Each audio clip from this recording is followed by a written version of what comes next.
12 নম্বরে যিনি ফজিলত পাচ্ছেন হাফেজ মোহাম্মদ মাইনুদ্দিন। হাফেজ মাইনুদ্দিনের পিতা হলো জনাব মোহাম্মদ সিদ্দিকুর রহমান, গ্রাম কালিকচ্ছ, মনিরবাগ, থানা সরাই, জেলা ব্রাহ্মণবাড়িয়া। তার রোজিং মাস্টার জনাব মোহাম্মদ মনির হোসেন, অষ্টগ্রাম, উত্তরপাড়া। আলহামদুলিল্লাহ। এরপরে আসছে 13 নম্বরের হাফেজ মোহাম্মদ সাইদুল ইসলাম। তার রোজিং মাস্টার হলো জনাব মোহাম্মদ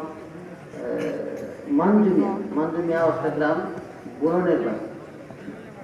14 নম্বরে আমরা দেখতেছি হাফেজ মোহাম্মদ জায়েদ আহমেদের পিতা জনাব মোহাম্মদ মাওলানা বশির উদ্দিন, গ্রাম বিরাসাত, থানা ব্রাহ্মণবাড়িয়া, জেলা ব্রাহ্মণবাড়িয়া।